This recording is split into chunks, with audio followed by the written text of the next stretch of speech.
참여예수님, 오늘은 11월 26일 연중 제34주간 목요일입니다.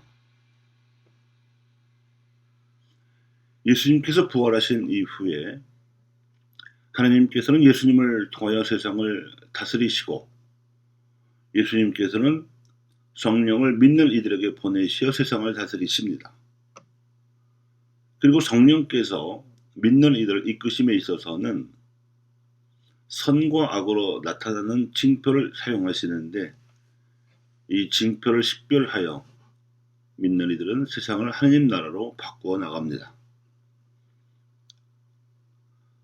가르멜 산에서 400명의 바알신 예언자들과 맞섰던 엘리야 예언자의 영성으로 가르멜 수도자들이 예수님께 대한 깊은 관상의 기도로 길어 올린 식별의 지혜를 반영하여 가톨릭 교회는 성령께서 믿는 이들을 이끄시는 시대의 징표를 식별하는 방법을 공식적으로 확정하였습니다.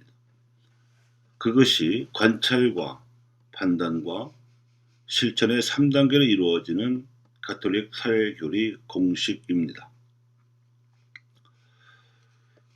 오늘 복음에서 예수님께서도 당신 이스라엘 민족이 다윗 임금 이래로 당연지사로 하나님께서 보호해 주실 줄로 알았던 예루살렘이 멸망할 것을 내다보시고 제자들에게 이 식별의 지혜를 가르쳐 주셨습니다. 예수님께서 이 말씀을 하실 때만 해도 이스라엘과 유다교의 권위는 시퍼렇게 살아있었을 때였고 유다교의 지도자들이 로마 총독을 움직여서 그분의 목숨을 빼앗을 수 있을 정도였습니다. 그런데도 예수님께서는 이스라엘에게 징벌이 닥치리라고 예언하셨던 겁니다. 그런가 하면 오늘 독서에서 사도 요한은 로마 제국의 멸망을 예언하였습니다. 그런 묵시록에서 여러 가지 상징을 쓰고 있는데 바빌론은 로마 제국, 용은 악마, 바다는 지옥, 666은 네로 같은 로마 제국 황제, 천사는 주교 같은 교회 책임자, 일곱 등자는 교회, 흰색은 하느님의 영광, 붉은색은 믿는 이들의 피를 흘리게 하는 악의 사악함 등을 그 예로 들 수 있습니다. 그가 묵시록을 쓸 당시에 네로의 박해는 이미 한 세대 전에 일어난 일이었고 그 이후에 후임 황제들도 조직적으로 그리스도교를 박해하고 있었지만 아직 멸망의 징조는 크게 나타나지 않았던 때였습니다. 실제로 로마는 요한 이후에 오현재 시대를 맞이하여 제법 번성했습니다. 영토도 최대로 넓어지고 인구도 7천만 명에 달할 정도로 번성하였습니다. 그런데도 그가 로마의 멸망을 내다볼 수 있었던 이유는 예수님께서도 그러하셨던 것처럼 악의 속성을 간파했기 때문입니다. 더 이상 정복할 나라가 없어지자 전쟁도 사라지는 바람에 노예 공급이 끊기게 되니까 노예 노동을 근간으로 한 경제 질서가 한계에 다다랐고 넓어진 국경을 수비하느라 군대들이 변방의 속주에 자리잡게 되면서 정작 로마 제국의 수도인 로마의 활력이 떨어지게 되었는가 하면 군대 구성도 로마 출신보다는 속주민이나 게르만족 출신으로 충당되면서 결속력과 충성심이 심히 약화되어 갔습니다.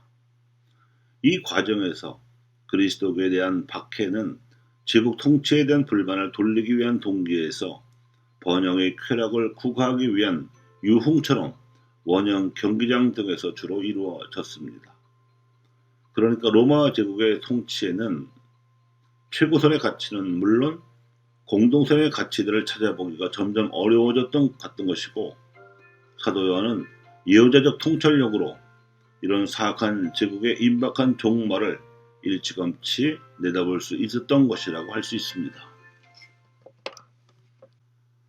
악의 속성은 하나님의 선한 힘을 끌어다 쓸 수 없기 때문에 선을 가장하기 마련이고 사람들의 자유를 끌어다가 자신의 세력을 유지하기 위한 동력으로 쓰기 마련입니다. 그럴 때 사용되는 미끼가 쾌락과 재물 그리고 권력입니다.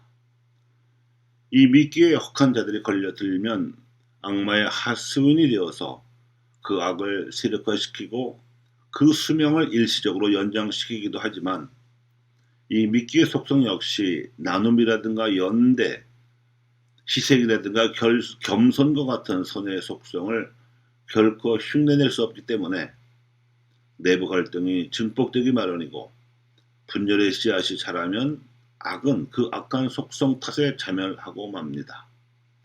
악인들이 제 꾀에 걸려 넘어질 이유도 마찬가지입니다.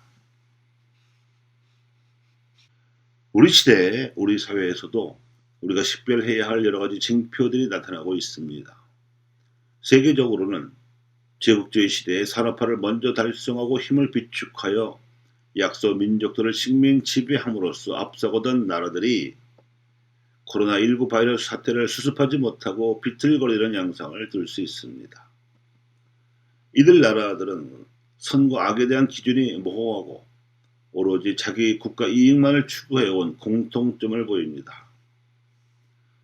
자유나 정의 그리고 평화 같은 최고선의 가치에 있어서도 자신들의 국가 이익에 부합될 경우에만 추구하는 경향을 보이며 그렇지 않은 경우에는 여지없이 국가 이기주의적인 경향으로 약소국을 무시하고 패권을 추구하는 것도 공통적입니다. 국내적으로는 촛불혁명 이후 몰락한 수구 기득권 세력이 불의하고 사악했던 과거를 반성하고 혁신하기는커녕 남은 힘을 모아서 저항하는 양상을 들 수 있습니다. 법을 다루는 공직자들 사이에서 정의라는 가치는 찾아보기가 어려워졌고 국민 여론이 민주적으로 수렴될 수 있도록 기여해야 할 언론인들 사이에서 공정과 진실 같은 가치도 찾아보기가 어려워졌습니다. 이런 상황에서 가톨릭 사회 교리의 지혜는 몰락해가는 악을 통해서 정작 필요한 공동선의 가치를 찾는 판단력을 발휘해야 함을 알려줍니다. 선의 힘이 현실적으로 나타나기까지는 악의 세력이 저절로 물러서지 않기 때문입니다. 그런 다음에 소박해도 지속적으로 행할 수 있는 사도적을 실천함으로써 새로운 현실은 나타납니다. 교우 여러분, 바빌론은 무너지게 되어 있습니다. 새로운 예루살렘을 세워야 합니다. 감사합니다.